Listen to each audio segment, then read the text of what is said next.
Can you even remember when Las Vegas felt like a welcoming gift and not a shakedown?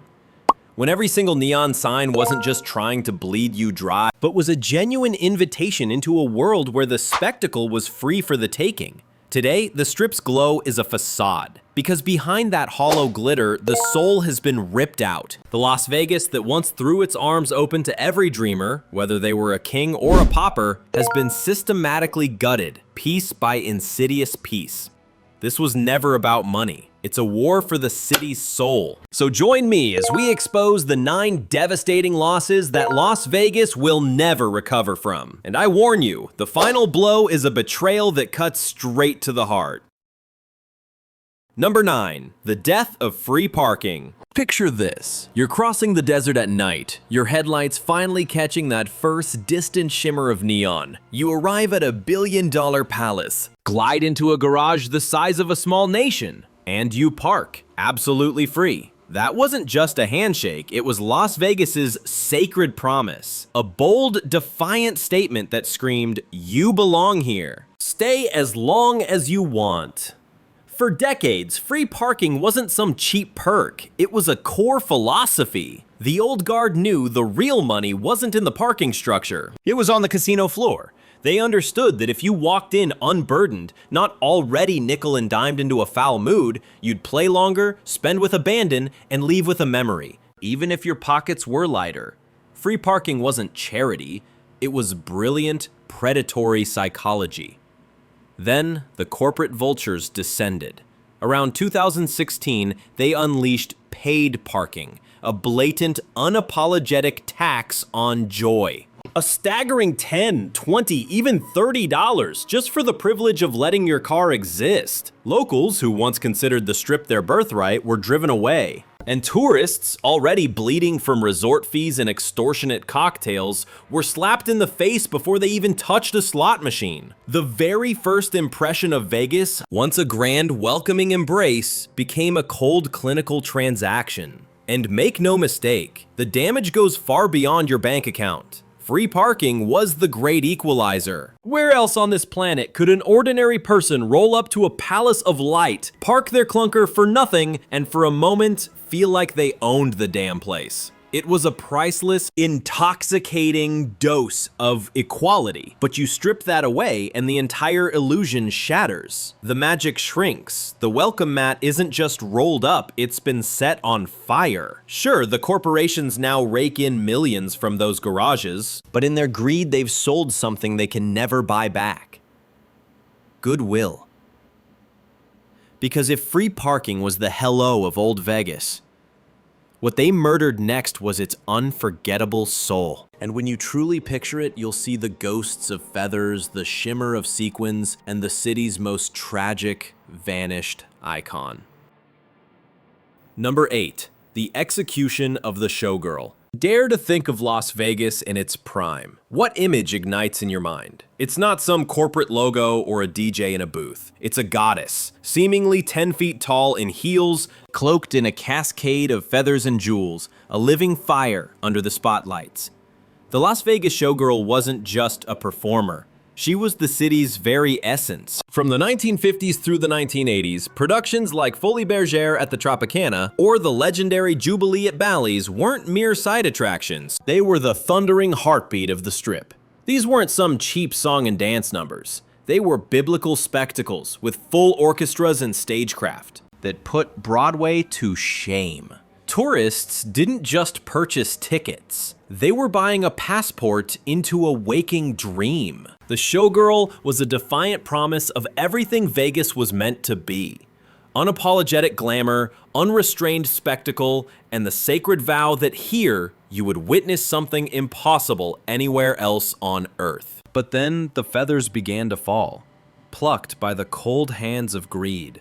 By the 1990s, the soulless corporate accountants started asking their venomous questions. These magnificent productions cost too much, their spreadsheets screamed, while DJs and generic nightclubs could generate obscene profits with pathetic expenses. At the same time, the culture was deliberately dumbed down. Crowds were conditioned to crave the hollow thud of an EDM drop over the majesty of a cabaret overture. The showgirl was being systematically erased. By 2016, when Jubilee's curtains fell for the final time after a 35-year reign, it wasn't just the end of a show, it was the death of an entire era. And what remains today? A pathetic mockery. A handful of women in cheap costumes hawking photos on the sidewalk. Hollow caricatures of a grandeur they can't even comprehend. The real showgirl, the living emblem of Las Vegas's very reason for being, is extinct. And with her disappearance, the city suffered a mortal wound. It lost its identity.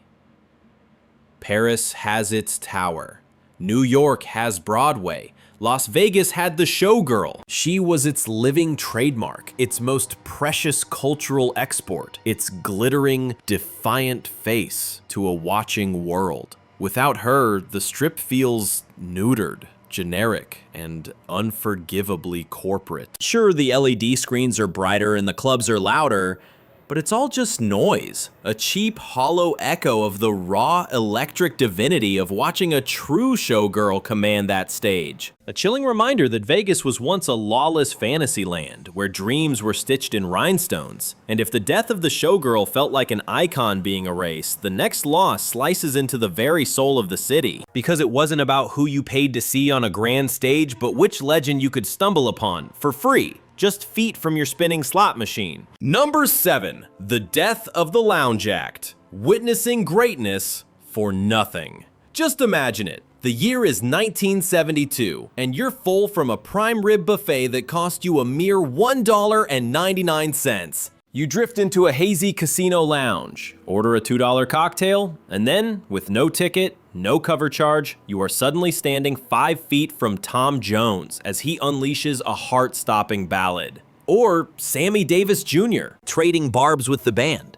It was a place where Elvis himself might wander in after his main show just to bless the room with a few more songs. This was the sacred magic of the Vegas Lounge Act. World-class titans performing so close you could feel their energy, and it cost you absolutely nothing. For the casinos, these lounge acts were anything but charity. They were a devastatingly effective strategy. Give the people an experience they'd never forget, and they would linger longer, gamble harder, and go home preaching the gospel of Las Vegas, where they were treated like royalty. The cruel economics still worked because the house always won, but it had the decency to make the guest feel like a winner, too. The lounge was the secret weapon, a den of intimacy, raw spontaneity, and the intoxicating feeling that you were part of something truly legendary. The very air was part of the spectacle. Deep red velvet booths, perfectly balanced martinis, and clouds of cigarette smoke dancing in the single spotlight. Every single night was a gamble on who might appear. One evening it could be the velvet voice of Wayne Newton, the very next a shocking, unannounced performance by Frank Sinatra himself. Visitors left armed with stories so unbelievable they bordered on myth, but in that Vegas, they were terrifyingly real. So what came along and slaughtered this beautiful beast? Corporate efficiency, a plague of spreadsheets. By the early 2000s, every single square foot of casino real estate had to justify its existence with profit. Lounges that didn't demand cover charges or bottle service were targeted, remodeled into oblivion, or simply ripped out like a diseased organ. Free, spontaneous art was systematically replaced by $200 nightclub tickets and sterile, multi-million-dollar residencies. What had once been a democratic magic, accessible to a schoolteacher from Kansas or a broke tourist, was locked away, becoming an exclusive prize for the highest bidder. And with the execution of the Lounge Act, Vegas lost far more than just music. It lost its very capacity for surprise, the wild thrill that a true superstar could appear out of thin air. Today, every single moment on the Strip is scripted, scheduled, and scanned by a wristband. The city still puts on a show, but it's a show with a brutal price tag, and the magic feels calculated, stingy, and profoundly undemocratic. If the showgirl was the glittering face of Vegas, the Lounge Act was its wild, beating heart. Together, they gave the city a pulse. And what replaced them reveals a far sharper, more sinister truth. Because when Vegas decided to clean up its act, it also meticulously erased a kind of dangerous personal touch that, for better or worse, the old mob bosses understood in their bones, something the corporations will never grasp. Number 6. The mafia's personal touch versus corporate greed. Utter the word mafia and the mind recoils. Danger, shadowy back rooms, and cash being skimmed from the count. And make no mistake, the mob controlled Las Vegas with a brutality that was anything but legal. But if you ask an old-timer who walked that strip in the 1960s or 70s, you'll hear a truth that is deeply unsettling. Under the mobs, Vegas felt disturbingly more personal. The reason? Loyalty was the only currency that mattered. Whether you bet $20 or $20,000 at the tables, you were treated as an honored guest. A pit boss might materialize to grant you a free buffet, comp your entire room, or dispatch a steak and champagne to your table with no algorithm consulted. It wasn't about spreadsheets. It was a brutal, simple equation. Keep the customer euphoric and they will crawl back to you again and again. To the mob, hospitality wasn't a department, it was a weapon of survival. Now, dare to compare that to the cold corporate strip of today. Every drink, every perk, every so-called freebie is ruthlessly calculated by a faceless algorithm. You are no longer a guest. You are a data point to be exploited. Need a bottle of water? That'll be $8. Dared to park your own car? Your penalty is $25. And the resort fees? Another $45 a night for the privilege of breathing their air. Instead of a pit boss who knew your name, you get a soulless receipt spitting out loyalty points. The warmth of a human handshake has been replaced by the cold mechanical efficiency of a machine. Of course, let's not delude ourselves. Mob Vegas was a nightmare for many. Workers were ruled by intimidation. Unions were strong-armed into submission, and the shadow of violence haunted every corner. The corporate takeover did indeed clean up the crime, but in doing so, it sterilized the city, scrubbing away its very soul. The personal touch was deemed inefficient and vanished, replaced by a tyranny of policies, procedures, and a city governed by men who only see numbers, never people. Just try to picture it. In a bygone era, a humble school teacher from Kansas could return home, boasting to their friends, "They treated me like royalty with a complimentary steak dinner." But now?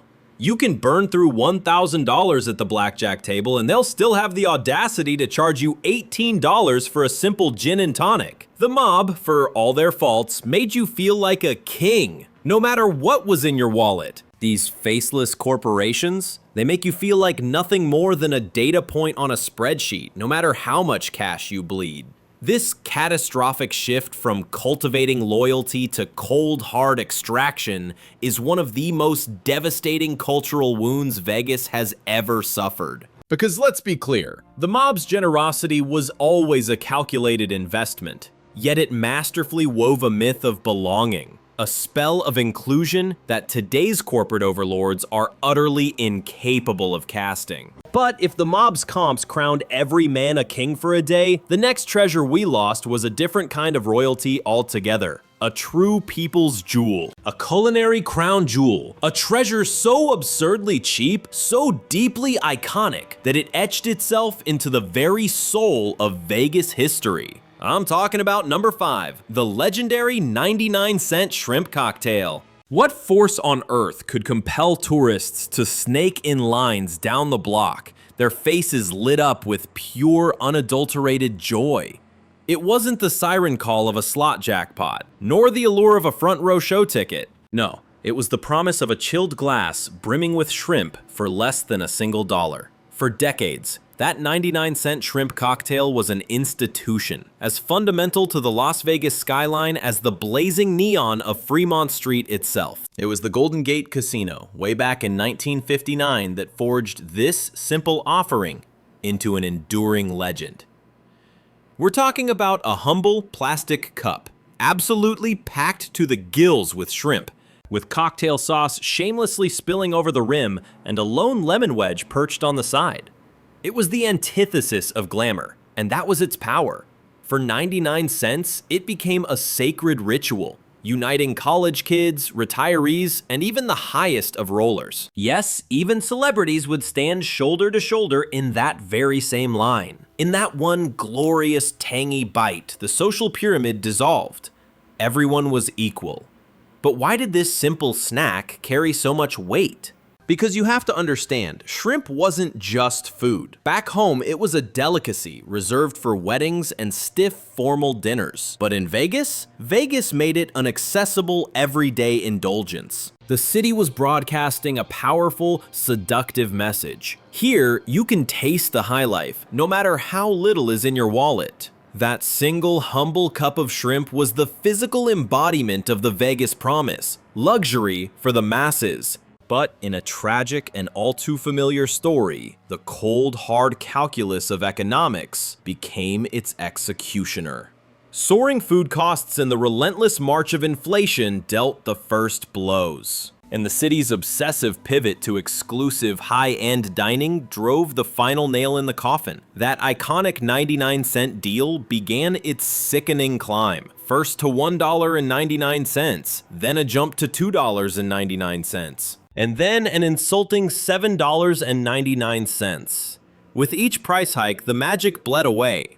Oh, you can still find a shrimp cocktail on the strip today, but be prepared to be gouged for $20 or even $30. And it will arrive not as a symbol of democratic delight, but as a pretentious upscale appetizer. This wasn't just the loss of a cheap meal. It was a devastating blow to the city's very identity. That simple shrimp cocktail was the great equalizer, uniting tourists and locals, the wealthy and the working class. Everyone shared in the exact same bargain, the exact same story to tell back home. And now, instead of bonding over a beloved shared ritual, visitors just compare receipts from their grotesquely overpriced dinners. That precious sense of "we're all in this together" has been completely obliterated. Sure, you can still incinerate $300 on a Wagyu steak, but you will never, ever recapture that pure, unadulterated joy of slurping down shrimp bought with mere pocket change, knowing you'd cleverly beaten the system in the very city built to beat you. And if the shrimp cocktail was a symbol of affordable indulgence, the next thing we lost was something far more profound. It was the very soul of the Vegas promise. The radical idea that ordinary people deserve to be treated like royalty, even if just for one night. Which brings us to number 4, the death of comps for the common person. There was a golden age when the word comps wasn't just reserved for the luxury suites and champagne towers of the mega rich. In the real Las Vegas, comps were for everyone. Just imagine, you're parked at a nickel slot machine, betting pennies really, just a few bucks, and out of nowhere, a cocktail waitress materializes with a complimentary drink. The pit boss himself ambles over not to watch you, but to shake your hand, and he discreetly slips a buffet voucher into your palm. You might even land a discounted room just for being a loyal face in the crowd. You didn't have to be a millionaire to be seen. All you had to do was show up. This was the foundational creed that built this city from sand. Treat every single visitor like a VIP. The mob, to their credit, understood this in their bones. Even the first wave of corporate casinos got it. The message was blindingly simple. Keep your customers happy, and they will return to you, always. For that school teacher from Kansas or the factory worker from Ohio, these comps were never about saving a few dollars. They were about feeling seen, feeling special. That free steak dinner was more than just a meal. It was a tangible sign that in this town, you mattered. But slam the door on that memory and fast forward to today, where the entire system of comps has been hijacked by cold, unfeeling algorithms. Now, everything is mercilessly tethered to your loyalty card and a disgusting metric called average daily theoretical loss. The brutal translation? If you don't bleed enough money into their machines, their system declares you worthless. Forget a buffet. These days, even a free drink at the slots is a privilege, not a promise. It's a cold new reality. Casinos now chain you to meters, coldly tracking your every move before a server even glances your way. The warm human handshake of a pit boss,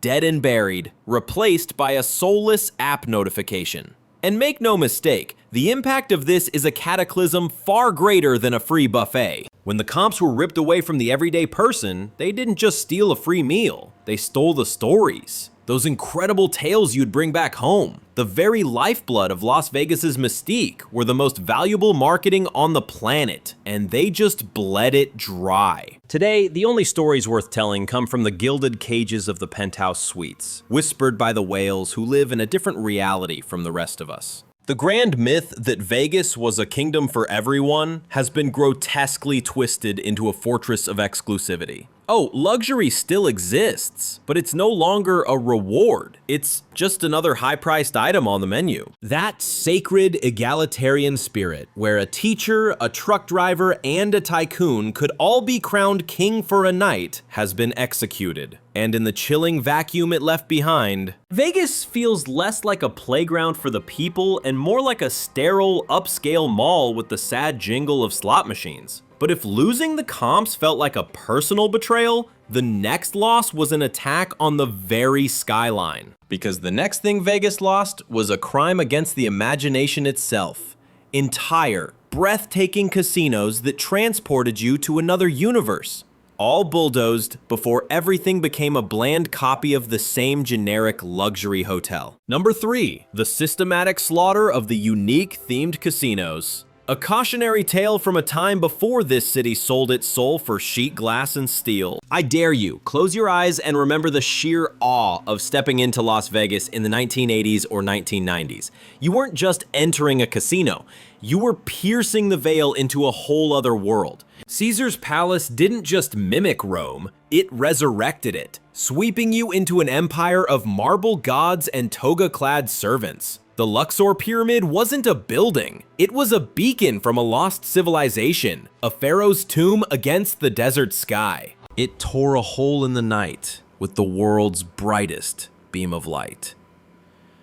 Treasure Island unleashed explosive pirate wars right on the Strip, while the Mirage's volcano ripped the night apart with a primal, fiery scream. Every single one of these places had a pulse, a personality, a grand story it was dying to tell. Back then, Vegas was never just about the gamble. It was about the fantasy. Families journeyed here, their kids' faces lit with wonder, watching medieval knights clash at Excalibur, or getting lost in a New York City skyline without ever leaving Nevada. Hordes of tourists came for one reason: to escape the crushing weight of reality. And each casino was a guaranteed portal. It was total, absolute immersion in a different time, a different place. You didn't just check into a hotel, you took up residence in Paris. You lived in Venice. You reigned from a castle. That outrageous, brilliant theming was the hook, and it was devastatingly effective. So what happened? What went so horribly wrong? Corporate standardization. Sometime in the mid-2000s, faceless Wall Street suits decided that imagination was too costly, that fantasy was too kitschy for their sanitized, soulless brand of luxury. And so, the purge began. One by one, these magnificent dreamscapes were lobotomized, their very identities surgically stripped away. Treasure Island was neutered into the meaningless acronym TI. ...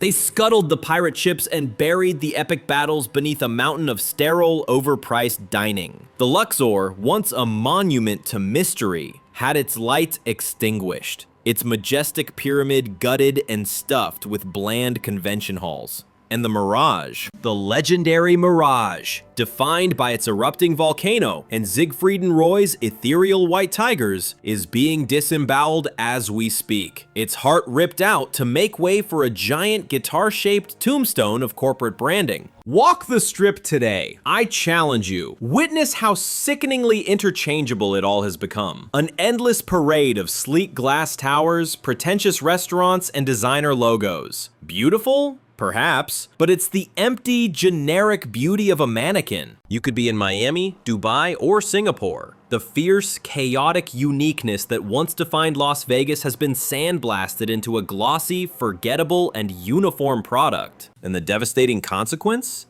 Las Vegas lost its power to shock and awe. The theming was a promise that every trip would be a new adventure, that you never knew what impossible fantasy was waiting behind the next door. Now, the Strip is no longer a playground for the imagination. It's a branded shopping district with a gambling addiction. When the themed casinos vanished, Vegas lost its greatest magic trick, its very power to transport you. And if the murder of fantasy feels like a tragedy, the next loss is a far crueler cut, because it wasn't about spectacle. It was a direct attack on value. On a deal so unbelievably good, it made you feel like a winner before you ever risked a single dime. Number 2, the death of Value Vegas, the cold-blooded murder of affordable indulgence. For decades, Las Vegas was so much more than blinking lights and spinning wheels. It was built on a sacred pact with the common person, a simple, intoxicating promise. You don't need to be rich to feel rich here. We're talking all-you-can-eat buffets for pocket change. We're talking show tickets that cost less than dinner back home. Rooms so mind-bogglingly cheap you could stay in a palace for what you'd pay at a grimy roadside motel. That was the genius of the old Vegas. It understood human nature. It knew that when people felt they were getting a steal, they let their guard down. They gambled more freely. They smiled as they fed the slots. The whole magnificent, glorious machine worked because everyone, from the broke college kid to the retired couple, was allowed to believe they were beating the system. The old Vegas wasn't a predator trying to bleed you dry. It was an invitation to live the fantasy, even for just one weekend. But then, slowly, deliberately, that sacred promise was broken. Resort fees began to creep in like a disease, a quiet $30 charge, then a brazen $40, and now an extortionate $50 a night tacked onto your bill. The legendary $5 all-you-can-eat feasts have vanished, replaced by $70 gourmet experiences. The cheap shrimp cocktails, the prime rib specials, and the free-flowing drinks have been sacrificed for $18 gin and tonics, $12 cups of coffee, and insulting mandatory surcharges on your dinner check. Hotel rooms that once welcomed the common person now shut their doors on entire families. And here lies the cruel, twisted irony. In its greedy chase for luxury profits, Vegas has committed the ultimate betrayal, alienating the very people who built its kingdom. The locals, who once treated the Strip as their playground for a cheap buffet, now won't even bother. And the middle-class tourists, the lifeblood who filled the rooms and gambled for fun, who returned with loyalty year after year, now warn others that the entire city feels like a calculated scam. The Value Vegas that made this city an icon has been replaced by a cold, predatory aura of pure extraction. The consequences are a shockwave of decay. Visitor numbers are in chaos. Canadians who once made the pilgrimage for bachelor parties now stay home, disgusted by $50 parking and $20 beers. Americans who once saw the weekend drive as a rite of passage now stop and ask if their money is better spent in Reno, Laughlin, or even in another country. The neon still glitters, but the promise of affordable escape, the promise that you too could be a king for a night, is dead. And that brings us to the final, most agonizing loss of all. Because when you tear away the deals, the comps, the showgirls, and the fantasy, you are ripping out something far more precious than money. You are ripping out its very soul. Number 1. The soul of Las Vegas itself. Here is the devastating truth no one in charge wants to admit. The biggest thing we've lost isn't the $1.99 buffet, the shrimp cocktail, or even the showgirl. It is the soul of Las Vegas itself. Vegas was never truly about the gambling. If you just wanted a casino, you could find one in Atlantic City, in Reno, or on some soulless cruise ship. What made Las Vegas different? What made it a legend? It was a feeling. It was the electrifying moment you stepped into a world where you mattered, no matter who you were. A place where the teacher from Ohio, the factory worker from Michigan, and the billionaire from Wall Street walked the same hallowed, neon-soaked streets and all felt like kings. That sacred spirit has been hollowed out and left for dead. Today, the Strip feels less like a playground of infinite possibility and more like a sterile airport mall with slot machines. Faceless corporate boards measure your loyalty in spreadsheets, not smiles. Hospitality has been replaced by hostility and fees. Imagination has been crushed by cold efficiency. The soul that once ignited the magic of Vegas, the inclusivity, the generosity, the fundamental belief that this city was for everyone, has been sold off for the sake of quarterly earnings. Sure, the lights still flash, the fountains still put on their show, the billboards still scream at ya, but beneath all that glitter, the city's heartbeat is growing faint. Ask anyone who remembers the glory days, and they will tell you with a broken heart that Vegas doesn't feel the same. It is still a city of spectacle, but the magic, the soul, the promise that this was your place regardless of your wallet size, that has been stolen.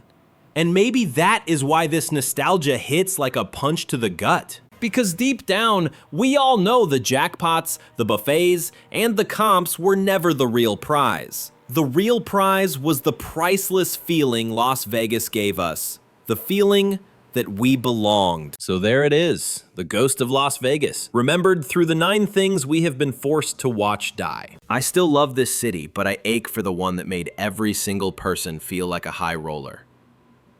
What about you? Tell us about the Vegas you remember in the comments below, and if you agree this cautionary tale must be heard, don't forget to subscribe.